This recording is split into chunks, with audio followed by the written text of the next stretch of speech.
A truck approaches a toll booth as it's being sanitized, with several workers cleaning the area in hazmat suits. The truck driver passes through the toll booth and accuses them of slowing him down, but the workers assure him that nothing is wrong, and that the area is just being sanitized as there was a small leak at a nearby nuclear plant. As he passes the toll booth, he is distracted by his ringing phone and accidentally runs over a doe. After inspecting the scene, he gets back in his truck and drives off. However, the doe staggers to its feet despite the crash and turns to reveal that it is infected. Meanwhile, in Seoul, Suk-woo is a busy fund manager who barely has time for his daughter, Suin, let alone his divorce. After a stressful day at work and accidentally buying Suin the same birthday present he did last year, Suin reveals that she wants to visit her mother in Busan. Suk-woo is initially reluctant due to work, but his mother convinces him otherwise by showing him a video of Suin singing Aloha Oi at a school recital. She stops singing in the middle of the song, which he couldn't attend due to work. Out of guilt, Suk-woo books the next KTX train bound for Busan the next morning. Early in the morning, Suk-woo drives Suin to the station, only to nearly crash into an oncoming horde of ambulances and police cars. As Suk-woo ponders what could be going on, Suin reaches out the car window and catches an ember in her hand, prompting Suk-woo to notice the burning building in the distance. He remarks that there's something bad going on, but drives to the station regardless. They board the train, which is also occupied by the tough working-class husband Sang-hwa and his pregnant wife Song Kyung, a high school baseball team, rich but selfish CEO Yeon Suk, and a pair of elderly sisters, In-gil and Jong-gil, and a homeless man who seems to be aware of the zombie situation. As the train prepares to leave, a spasming young woman boards the train with an enormous bite wound on her leg. Outside the train, station manager then signals the KTX to leave, only to notice a group of people on top of the stairs of the station, screaming at something unseen. Suin watches through the window as the manager is quickly ambushed by a rabid human, which only she witnesses. Frightened, Suin gets up to go to the bathroom. In the lower numbered cars, a train attendant comes across the infected woman, and she attempts to resuscitate her, only for the woman to complete her transformation. The zombie then latches onto the attendant's neck, who runs into the baseball team's car in a panic. The two then fall to the floor, now both zombies. The two proceed to attack most of the baseball team and creates a horde of zombies. In the process, only 4 students escape: baseball player Young Guk, his crush Jin Hee, and 2 unnamed boys. The zombies race towards the upper compartments and infect everyone in their path. Suin unwittingly walks towards the lower ones, looking for a bathroom. Suk-woo awakens and notices that Suin is missing from her seat. He then receives a call from a co-worker, who informs him that violent riots have erupted around Korea. Soon enough, a group of panicked passengers from the lower compartments rush through past his seat, screaming and running. Now realizing that Suin may be in danger, Suk-woo runs in the opposite direction and sees Suin standing right in front of an oncoming horde of zombies. He grabs her, and they are chased by the horde, but Suk-woo successfully reaches his compartment and attempts to barricade it, nearly locking Sang-hwa and Song Kyung out in the process. The survivors struggle to barricade the door, then realize that the zombies do not know how to open it, and merely charge at the sight of humans.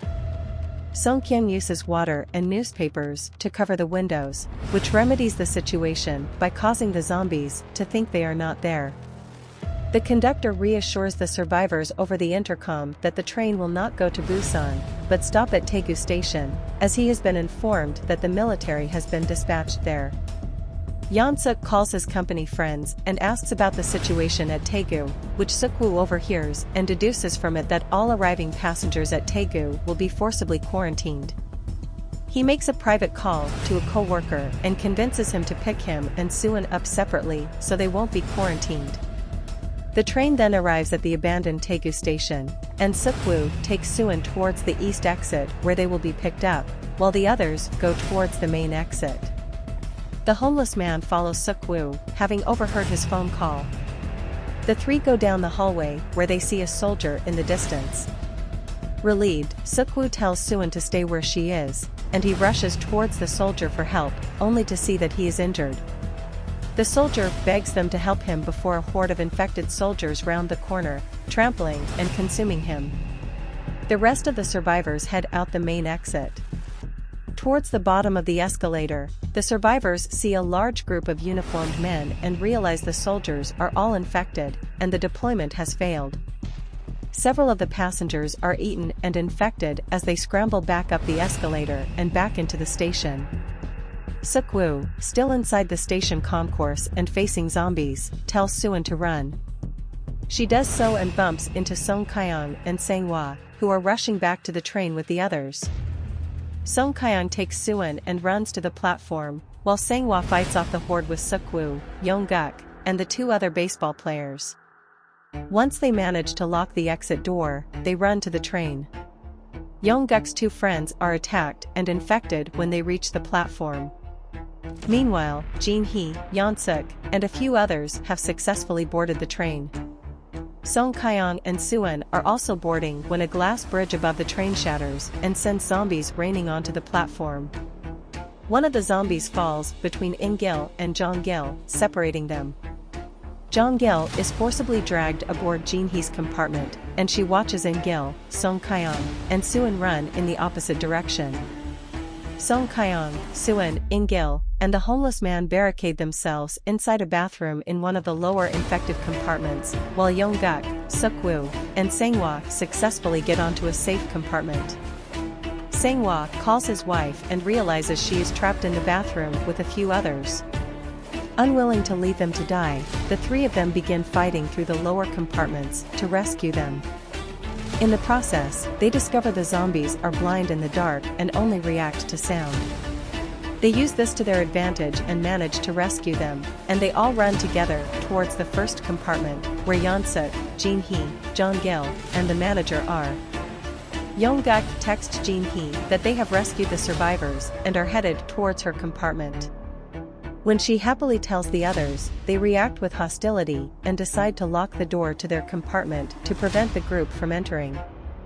With the door locked, Yeon-guk attempts to break it open, while Suk-woo and Sang-hwa struggle to keep the zombies from entering on the other side. Realizing that there isn't enough time, Sang-hwa tells Suk-woo to take care of his wife and leave him behind to distract the zombies. Suk-woo tearfully apologizes and lets go of the door, dragging Suwon and Song Kyung towards the barricaded door. Before he is consumed, Sang-hwa manages to tell his wife the name he chose for their unborn son.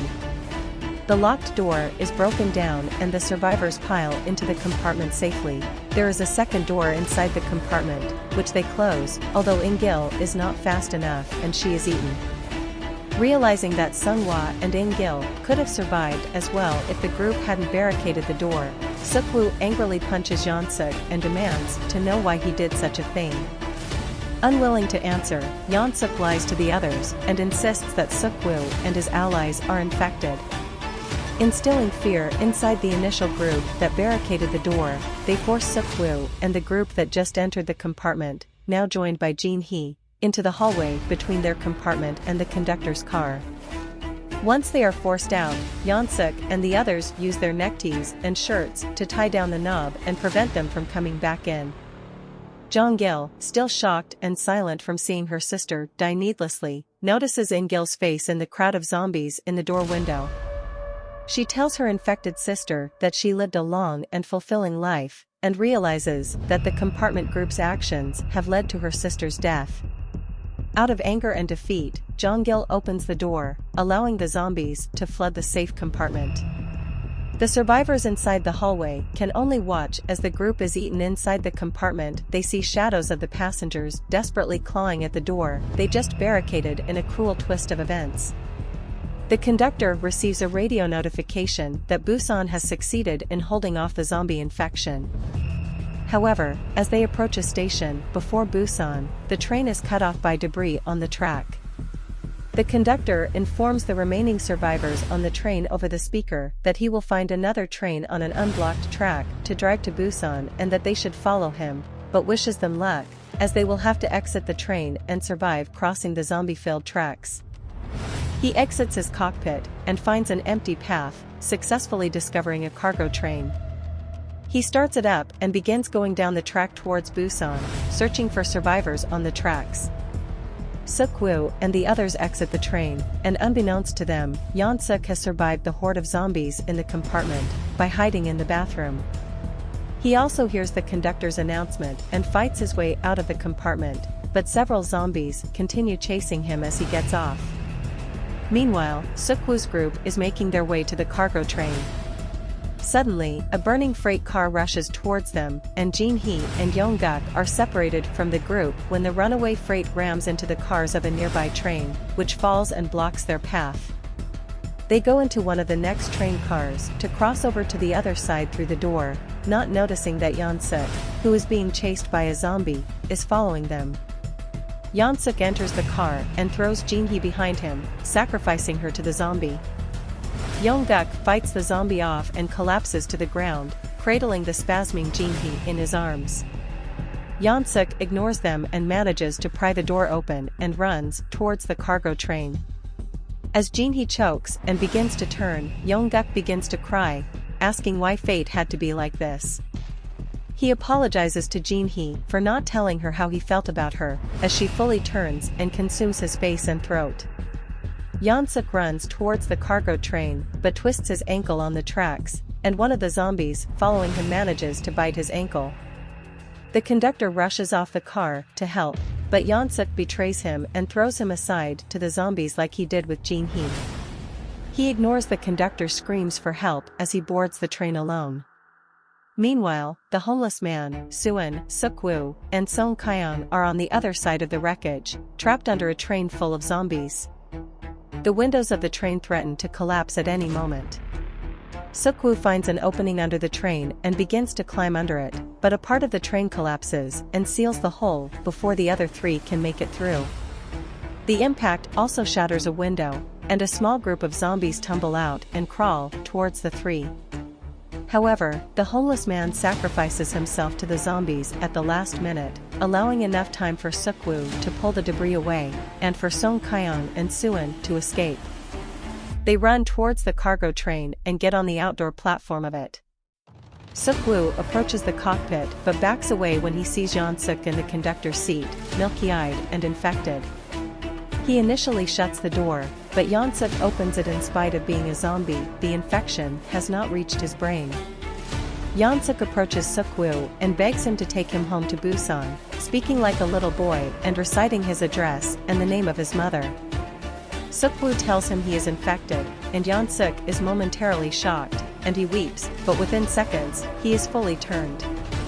Suk-woo begins to struggle with the zombified Yeon Suk and nearly falls off the ledge of the car. Suin screams on the other side of the car platform, which attracts Yeon Suk, and he attempts to attack Song Kyung and Suin. However, Suk-woo intervenes, and his hand is severely bitten. He manages to throw Yeon Suk off the car but notices his injury. Aware that he will turn very soon, he seats Suin and Song Kyung in the cockpit and tells them how to use the brakes once they get to Busan Station. He then tries to leave the car, but Suin begs him to stay and reveals that on the day of her recital, she did not finish singing Aloha Oe because she didn't see Suk-woo in the audience. She had been saving the song for her father. The two have a tearful farewell, and Suk-woo holds Suin's small hands in his for a moment, before throwing them aside and locking himself out of the cockpit. Suin begins to scream and cry for him to come back. As the infection spreads, Suk-woo sobs as he walks towards the end of the train car, clutching his bloody hand. Suin continues to cry for him inside the cockpit, as Song Kyung tries to hold her back. He slowly approaches the back of the train car, fighting the infection, and begins thinking of when Suin was an infant. Recalling his happiest memories of cradling her and holding her small fingers and toes, as he did in the cockpit before, the infection takes hold, his eyes going white and veins going dark. However, in spite of being fully zombified, Suk-woo continues thinking of Suin, and he smiles happily towards the sky before falling off the car and onto the tracks. It is left ambiguous as to whether this was due to his body spasming, or him jumping off the car in an act of suicide to keep Suin and Song Kyung safe. The train car finally arrives at the tunnel leading to Busan Station. However, the track is blocked off with debris. The two exit the car and begin walking down the tunnel, not aware that they are being watched on the other side by the Busan military. One of the snipers reports their approach to his superior and is told to shoot them down, as they cannot tell in the dark whether they are infected or not. Just as the sniper is about to pull the trigger, Suwon begins to mournfully sing Aloha Oe to rally the exhausted Song Kyung to walk to the end of the tunnel. Hearing her song, the soldiers realize they are not infected and rush to their aid. Yeon Sang-ho approaches Suk-woo and begs him to take him home to Busan, speaking like a little boy and reciting his address and the name of his mother. Suk-woo tells him he is infected, and Yeon Sang-ho is momentarily shocked, and he weeps, but within seconds, he is fully turned. Suk-woo begins to struggle with the zombified Yeon Sang-ho and nearly falls off the ledge of the car. Suwon screams on the other side of the car platform, which attracts Yeon Sang-ho, and he attempts to attack Song Kyung and Suwon. However, Suk-woo intervenes, and his hand is severely bitten. He manages to throw Yeon Sang-ho off the car but notices his injury. Aware that he will turn very soon, he seats Suwon and Song Kyung in the cockpit and tells them how to use the brakes once they get to Busan Station. He then tries to leave the car, but Suwon begs him to stay and reveals that on the day of her recital, she did not finish singing Aloha Oe because she didn't see Suk-woo in the audience. She had been saving the song for her father.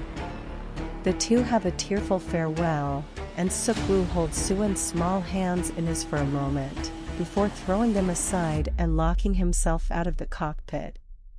Suwon begins to scream and cry for him to come back. As the infection spreads, Suk-woo sobs as he walks towards the end of the train car, clutching his bloody hand.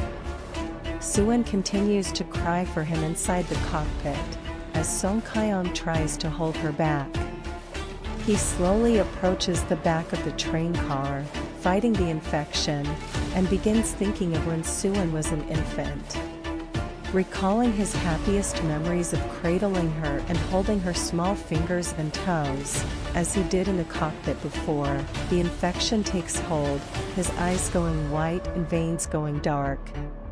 However, in spite of being fully zombified, Suk-woo continues thinking of Suwon, and he smiles happily towards the sky before falling off the car and onto the tracks. It is left ambiguous as to whether this was due to his body spasming, or him jumping off the car in an act of suicide to keep Suwon and Song Kyung safe.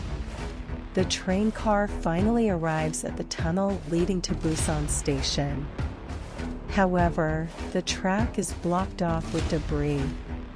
The two exit the car and begin walking down the tunnel, not aware that they are being watched on the other side by the Busan military. One of the snipers reports their approach to his superior and is told to shoot them down, as they cannot tell in the dark whether they are infected or not. Just as the sniper is about to pull the trigger, Suwon begins to mournfully sing Aloha Oe to rally the exhausted Song Kyung to walk to the end of the tunnel.